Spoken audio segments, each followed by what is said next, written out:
sumur 7 itu ada sumur Karahayuan, ada sumur Pengasihan, dan ada sumur Kejayaan. Iya. Gitu.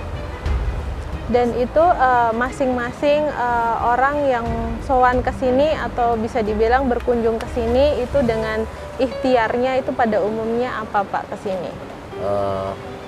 Berdoa aja. Silaturahmi, Iya. berdoa di tempat keramat. Iya. Orang pada datang ke sini gitu, niat berziarah ke makam aulia Allah yang ada di Gunung Winarung.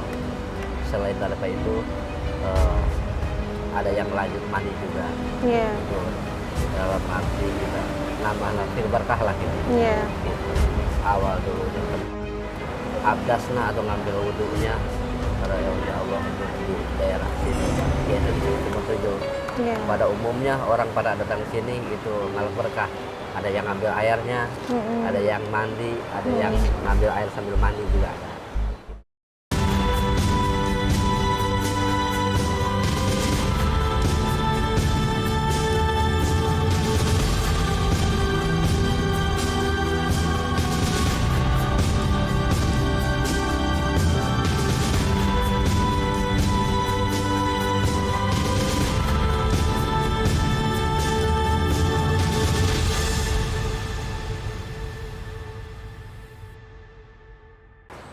Assalamualaikum warahmatullahi wabarakatuh. Selamat datang di Jurnal Intan Indigo. Mugi sedaya tansah pinaringan rahayu sagung dumadi. Nah, saat ini sahabat Jurnal Intan Indigo, aku lagi sowan ataupun silaturahmi ke Pantai Karanghawu, sebagian dari pantai Pelabuhan Ratu. Dan saat ini aku pengen ngobrol-ngobrol, sharing bareng dengan salah satu juru kunci di Pantai Karanghawu dengan Bapak Haji Ade. Assalamualaikum Pak Haji. Waalaikumsalam. Mohon izin dengan waktunya saya untuk ngobrol-ngobrol tentang tempat ini di Pantai Karanghawu dengan Bapak. Pak Haji Ade ini salah satu juru kunci di Pantai Karanghawu. Mungkin bisa dibilang begitu Pak? Iya, Bapak boleh. Gunung Winarung. Gunung Winarung. Gunung Winarung Karanghawu. Gunung Winarung Karanghawu. Baik Pak. Bapak ini kalau boleh tahu maaf dari tahun berapa ada di tempat ini sebagai juru kunci di Karanghawu? Tahun 2000. Tahun 2000-an. Oh iya. Boleh kalau boleh tahu ada. Iya, tahun 2000 aja. Iya, sekitar tahun 2000-an ya Pak kurang lebih. Dan di sini yang banyak orang sebagai magnet buat datang ke tempat ini salah satunya adalah pantainya sendiri, Pelabuhan Ratu, dan ada 7 sumur, betul Pak? Iya, mungkin Bapak bisa sharing Ada dengan sahabat. juga. Iya, ada makam ataupun makom ya Pak. Iya. Terus ada juga karang kursi yang mungkin kita tahu dari artikel, dari baca-baca kayak gitu. Karang kursi itu konon katanya dulu sebagai tempat ataupun bangku mendiang Bapak Soekarno. Iya, di situ. Dan ada cerita apa di balik itu Pak? Mungkin bisa di-sharing tentang bangku karang-karang kursi itu. Di antaranya orang pada datang ke Gunung Winarung Karanghawu, khususnya yang ada di daerah Pelabuhan Ratu itu, satu selain daripada wisata itu ada wisata religinya. Iya. Di antaranya itu orang pada datang ke keramat Gunung Winarung Karanghawu, ada ke keramat Gunung Mulia yang sebelah di sebelah utara sana. Iya. Gitu. Di Gunung Winarung itu ada makam aulia Allah yang dulu penyebar agama Islam yang ada di lingkungan daerah Pelabuhan Ratu. Gitu. Di antaranya itu ada juga makom Patilasan Kangjeng Ratu Nimas Dewi Rokido sama Ibu Ratu Mayang Sari Nagasari. Oh iya Pak. Mungkin selain daripada itu ya. ada juga turun ke bawah di sini yang melonjak ke laut itu ada karang kursi. Itu karang kursi awal dulunya itu tempat apa meditasinya. Meditasinya Paduka Bung Karno, bahkan beliau sering bertemu sama Kang Jeng Ratu di tempat situ. Iya. Jadi Pada umumnya orang yang datang ke sini itu selain daripada jaroh ke keramat Gunung Winarun, kita tambah ngalap berkah. Itu ada juga mandi di Sumur Tujuh.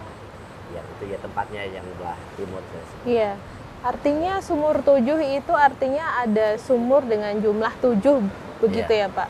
Dan Sumur Tujuh itu ada nama per sumurnya atau enggak Pak? Gitu. Nama Oh, spesialnya per sumur gitu. ini untuk apa, namanya apa Oh, kayak gitu. ya, gitu.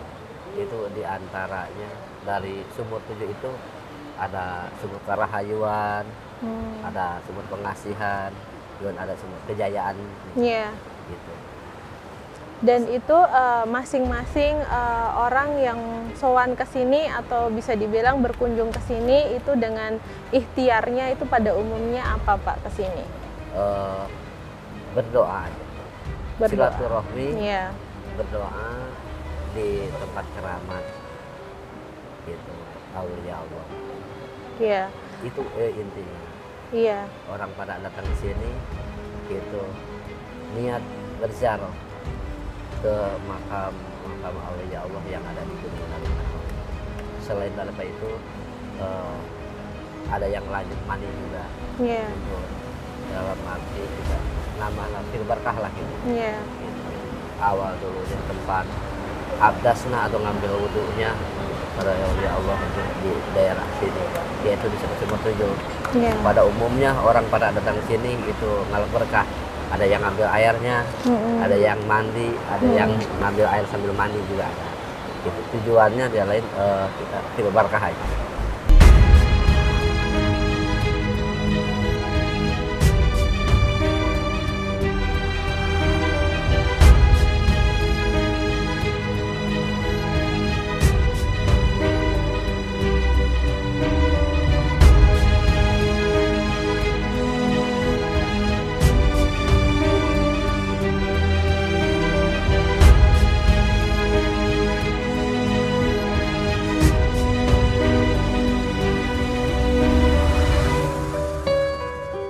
Itu ada hari-hari istimewa untuk ngalap berkah di 7 sumur itu atau bisa hari apa aja mungkin Pak? Yang datang ke sini itu sebetulnya 24 jam sini, jadi keluar masuk. Pada umumnya orang pada datang sini pada malam Jumat. Malam Jumat. Ya, apalagi kalau Jumat Kliwon, malam Selasa, malam Minggu, sama malam Jumat. Nah, intinya yang biasa pada datang berkunjung sini ramainya itu malam Jumat Kliwon, sama Selasa Kliwon. Iya. Itu ada biasanya ada tahapan-tahapan untuk melakukan sowan ataupun ngalap berkah di sini nggak Pak? Misalkan tahapannya yang pertama harus bagaimana, yang kedua harus bagaimana begitu. Ya seharusnya itu orang pendatang itu naik dulu ke keramat, Oh, baik. jaroh dulu, Iya. udah jaroh baru dia lanjut ke mandi Sumur Tujuh. Setelah itu ada yang mau lanjut, kalau kita mau lanjut punya amalan atau kita wiridan itu ya meditasi lah pada sekarang itu di Karangkursi. Karangkursi ya Pak. Oh iya. Mungkin banyak sahabat jurnal Intan yang belum begitu paham tentang perbedaan makam dan makom. Mungkin kalau makom sudah familiar ya Pak, Iya. tempat orang peristirahatan terakhir gitu. Iya. Mungkin Bapak bisa menjelaskan sedikit tentang perbedaan apa itu makam dan makom. Perbedaan antara makam sama makom itu adalah kalau makam itu ada jasad yang dikubur, Iya. kalau makom itu patilasan. Patilasan, Iya, baik. tempat peristirahatan. Iya. Jadi ada berapa makam dan makom di atas itu Pak? Di atas ya Pak? Makamnya ada 4, makomnya ada 2. Itu diperbolehkan untuk umum, misalkan ada orang yang pengen menginap di sini mungkin untuk berdoa di tempat Iya. tersebut, itu Umum, boleh. Ini 24 jam terbuka. Itu harus ada pendampingan dengan Pak Haji atau tidak? pendamping ada, makanya dia adakan pengurus Iya. Gunung Winarung Karanghau itu ada juru kuncinya, Iya. standby 24 jam. Sambil mungkin maaf kalau saya salah boleh dikoreksi, sambil mungkin untuk apa ya, untuk menemani agar orang-orang yang kesini itu tidak, kalau orang Jawa bilang tidak salah kaprah, mungkin begitu ya Pak. Jadi bisa meluruskan kalau niatnya kesini dengan berbagai macam ikhtiar, dengan selain silaturahmi juga memintanya hanya kepada Allah, Iya, mungkin hanya begitu kepada ya Allah. Pak. Gitu. Iya. Itu intinya kita minta kepada Allah. Iya. Nggak boleh kita minta ke selain daripada Allah. Iya. Gitu. Iya. Jangan sampai salah kaprah. Iya, salah Gitu. kaprah, orang Jawa bilang begitu. Seperti tempat. Memang kalau dari baca sekarang banyak apa versi-versi, Iya. banyak artikel daripada yang lain itu. Iya. Karanghau Pelabuhan Ratu itu versinya lain lah gitu Iya. ya. Padahal saya di sini sebagai kunci itu tidak ada tempat yang seperti itu. Iya, iya, Gitu. iya. Terus orang datang ke sini pada jaroh, udah jaroh mau wirid-wirid, ngaji-ngaji, Iya. tidur-tidur Iya, gitu. iya. Setelah itu ada yang mau ngalperkah, mau lanjut mandi, Iya. ya silakan mandi. Iya. Ada yang mau wirid juga dilanjutnya di batu kursi, itu silakan. Iya. Nggak ada yang lain. Kalau Kalau mungkin baca bisa mah dibilang yang lain mah iya. emang gitu. Iya, banyak itu Negatifnya, Pak. Iya. Jadi mungkin kalau diambil dari sisi positifnya, kalau kita sowan ataupun silaturahmi ke makam maupun makom waliullah itu kan kita untuk mengingat, bisa dibilang mengingat Ya, perjuangan mengingat beliau-beliaunya. satu, Iya. kita mengingat bahwa kita itu akan meninggal. Iya. Nah, belum tentu kita meninggal seperti beliau. Iya. Namanya juga belum aulia Allah Iya. gitu, karena adanya karomahnya itu lah di antaranya. Iya. Gitu. Dan lagi Lain daripada kita seperti meninggal biasa. Kita mah kadang 1 tahun sekali juga iya. gitu. Jarang lah. Paling itu setahun sekali orang pada Iya. datang habis lebaran pada ziarah ke kuburannya. Iya. Kalau aulia Allah walaupun ada di tengah hutan, Alhamdulillah atau ada di selalu gunung, dikunjungin gitu ya Pak. di pinggir laut Iya. itu orang pada selalu dicari lah gitu. Iya. Pada datang silaturahmi. Dilantunkan doa-doa Di dari antaranya, bukan gitu, hanya dari aroma. saudara, ibaratnya Iya. begitu ya Pak. Dan juga kayak karang kursi itu juga mungkin dari sisi positifnya itu kita bisa mengingat bahwa kita ini orang Nuswantoro, orang Nusantara di Indonesia ini khususnya itu jangan Iya. sampai lupa dengan sejarah, mungkin bisa dibilang Di begitu ya antaranya Pak. gitu. Iya, Ada. karena menurut yang saya baca itu karang kursi itu kan tempatnya mendiang Bapak Soekarno untuk meditasi, untuk berdoa, mungkin bisa dibilang begitu. Dan juga ada juga yang menyebutnya untuk pertemuan dengan Bunda Ratu sebelum dibangunnya satu bangunan megah di dekat Pelabuhan Ratu Iya, sini iya. juga. Sebelum dibangunnya Hotel Indah Samudra. Iya, iya. Itu betul ya Pak? Betul. Seperti itu. Beliau kan dulunya di sini. Iya. Nah, adanya Hotel Indah Samudra itu sampai sekarang jadi bahasanya kamar Ibu Ratu, itu awalnya kamar khusus Paduka Bung Karno. Oh iya iya. Awalnya Iya. kamar khusus Paduka Bung Karno itu di kamar 308. Setelah Paduka meninggal, banyak pengagum Bung Karno sama keluarganya atau orang-orang ayana pejabat negara Iya. yang pengen silaturahmi ke tempatnya. Nah, Iya. di situ banyak keanehannya. Di mana itu, Keanehannya, Pak? Jadi sampai sekarang jadi bahasanya kamar Ibu Ratu itu. Iya. Yang Jadi, di kamar yang 308 itu. Iya. Jadi kadang gitu nampak di situ. Makanya orang bahasa sekarang itu kamar Ibu Ratu itu. Lagian ada yang tidur di sebelahnya. Sebelah. Gitu. Banyak orang yang mendengar atau ngelihat gitu, datangnya itu sosok Ibu Ratu itu masuknya ke tempat itu padahal terkunci gitu. Iya, iya. Gitu. Iya, kebetulan saya 2014 itu selain pernah sowan ke sini juga Pak, itu juga pernah juga berkunjung ke hotel tersebut dan diizinkan untuk masuk ke kamar tersebut gitu. Walaupun tanpa ada dokumentasi ya Pak, tapi untuk bersilaturahmi, untuk napak tilas mungkin bisa dibilang begitu. Nah itu Pak, banyak orang yang balik lagi salah persepsi, salah kaprah. Terkadang itu bukan Ibunda Ratu yang asli, terkadang ada yang lain yang menyerupai, misalkan begitu Pak. Itu kan kalau dari saya pribadi itu balik lagi cerminan hati seseorang ya Pak, bisa dibilang begitu. Gitu.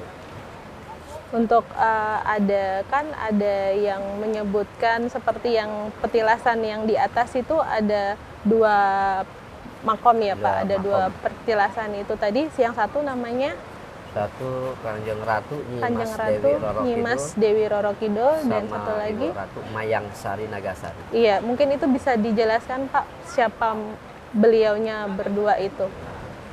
Ibu Ratu Kidul disebutnya ya. Iya. Orang bilang disebutnya Ibu Ratu Kidul. Nah, di sana itu di atas itu ada Ibu Mayang Sari Nagasari. Itu Ibu Mayang Sari Nagasari itu kalau riwayat di sini itu yang selalu mendampingi Ibu Ratu. Iya, iya. Yang selalu mendampingi Ibu Ratu di antaranya Ibu Mayang Sari Nagasari. Tapi kalau kemusahadah mah gitu, selain daripada Ibu Mayang Sari itu banyak gitu. Banyak, maksudnya banyak itu ada 4 ke 5 itu, ke 5 Ibu Ratu gitu. Itu diantaranya yang 4 itu gitu hampir sama gitu, dari muka dan rambutnya. Iya, mirip-mirip ya Pak secara fisik gitu, ya. hampir mirip-mirip. Itu beliau-beliaunya itu saudarakah atau bisa dibilang pendamping, hanya sebatas pendampingnya saja? Kalau bahasa sekarang dayangnya mungkin. Oh iya. Bahkan identik saya baca dan dengar dari sebagian orang Wetan nyebut itu Bunda Ratu Kidul itu Ibu Mayang Sari Nagasari. Oh iya. Padahal yang alhamdulillah tahadus binikmat gitu, yang udah ketahuan pernah dikasih lihat gitu, itu Ibu Ratu Mayang Sari itu pendamping gitu, pendampingnya Ibu Ratu. Dan lagi memang ya yang sering nampaknya itu Ibu Mayang Sari, iya. Makanya itu orang lain menyebutnya Ibu Ratu Kidul itu Ibu Mayang Sari Nagasari. Iya. Kalau udah ke musahadah mah lagi kebetulan. Iya. Gitu. Dulu alhamdulillah selama ada di sini pernah kebetulan dikasih lihat ya, ternyata itu bukan Ibu Mayang Sari aja. Gitu, ada pendamping. Iya. Kalau banyak dari sekian banyaknya pengunjung yang datang ke sini, itu pasti akan ada bedanya ya Pak, antara mereka yang berkunjung memang murni untuk napak tilas, untuk silaturahmi, untuk ikhtiar tertentu, dan mungkin ada yang undangan ataupun orang-orang yang bisa punya karomah begitu mungkin Pak. Di antaranya orang yang banyak datang ke sini itu ada juga orang yang sebagai undangan keramat. Undangan keramat. Jadi ada orang yang sengaja bersilaturahmi pengen ziarah. Ada juga sebagian ayana orang yang datang ke sini tidak niat dari awalnya, dari rumahnya keberangkatan yang mau ziarah. Pas nyampe sini, oh ternyata di sini tuh ada keramatnya atau ada makomnya gitu. Ada juga sambil sekalian gitu wisata religi. Sekalian silaturahmi ke tempat keramat. Iya. Itu mungkin ada pembedanya nggak Pak, dari orang yang biasa dan orang yang mempunyai karomah ataupun orang yang diundang secara spiritual? Ada pembedanya ataupun ada cerita apa yang mungkin pernah Bapak temuin dari bedanya seperti gimana? Yang orang memang mendapat undangan undangan tanda kutip ya Pak, Iya. undangan spiritual ataupun orang yang dengan orang yang umum cuman silaturahmi kayak gitu. Itu ada pembedanya nggak Pak? Ada Oh. cerita apa di balik itu? Gitu. Oh gitu. Mm. Ya itu diantaranya sebagian dari para orang yang dapat undangan itu mungkin kalau dari alam sekarang ini ya itu hanya beliau yang itu apa yang merasakan. Oh iya, nggak pernah cerita misalkan ada pengalaman apa begitu Pak? Ada, oh saya datang ke sini cerita dengan Pak Haji, ada undangan dari Bunda Ratu untuk sowan ke sini Memang gitu. suka ada yang cerita semacam gitu. Ada, iya. Ada yang cerita semacam gitu. Iya. Jadi Bahkan ada orang yang pernah belum nginjak ke sini, jadi kayak udah tahu dia sendiri, udah dikasih tahu lah Iya. tempatnya di sini itu ada apa namanya, gitu sebenarnya macam gitu ada. iya, Di iya. antaranya orang yang cerita undangan itu. Iya, karena kan yang datang ke tempat ini kebanyakan mungkin justru dari luar kota ini ya Pak, dari Betul. banyak daerah gitu Iya. ya Pak. Itu ada panggilan ke sini. Hmm. Dan untuk sahabat jurnal Intan Indigo itu saya pengen menggarisbawahi apabila untuk orang yang datang ke sini itu jangan sampai yang tadi Pak salah Iya, kaprah, jangan iya. salah kaprah, Iya. salah itikad, Iya, iya. tidak boleh. Iya, mungkin Bapak bisa kasih pesan-pesan untuk sahabat jurnal Intan agar semestinya datang ke sini itu seperti apa, biar tidak salah arah gitu, Pak. Ya. Orang yang datang ke keramat Gunung Winarum Karanghawu yang ada di daerah Pelabuhan Ratu ini, gitu, masuk ke keramat Gunung Winarum Karanghawu, selain daripada kita silaturahmi, gitu, ziarah ke makamnya itu, kita harus mengingat bahwa kita itu akan meninggal, Iya, gitu, seperti gitu. Keduanya kita mendoakan beliau itu yang telah meninggal. Kalau kebetulan ada di sini, iya, Gunung Winarum. Lagian jangan sampai kita salah kaprah, salah itikad, gitu, salah kita meminta, iya, gitu. Jangan sampai minta ke kuburan iya, atau ke laut, ke gunung, Iya, gitu, betul. atau ke batu, tidak boleh. iya, Tetap kita minta kepada Gusti Allah. iya, Cuma kita syariatnya yang datang di sini itu ngalap berkah, iya, gitu, duduk di tempatnya atau di makomnya oleh ya Allah yang ada di Gunung Winarum Karanghawu. Dan tetap selalu minta kepada Gusti Allah. iya, iya, Nggak boleh kepada selain daripada Gusti Allah. iya, iya, betul demikian, iya.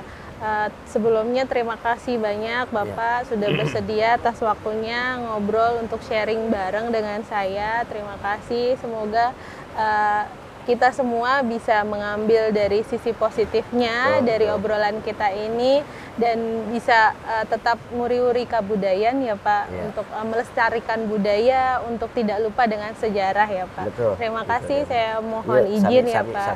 mangga. Terima kasih sahabat jurnal Intan Indigo, jangan lupa subscribe, like, dan share. Dukung terus jurnal Intan Indigo agar bisa menelusuri ke kota-kota yang lainnya untuk menyampaikan pesan sepuh Nuswantoro. Wassalamualaikum warahmatullahi wabarakatuh. Terima kasih Bapak. Sami, mangga.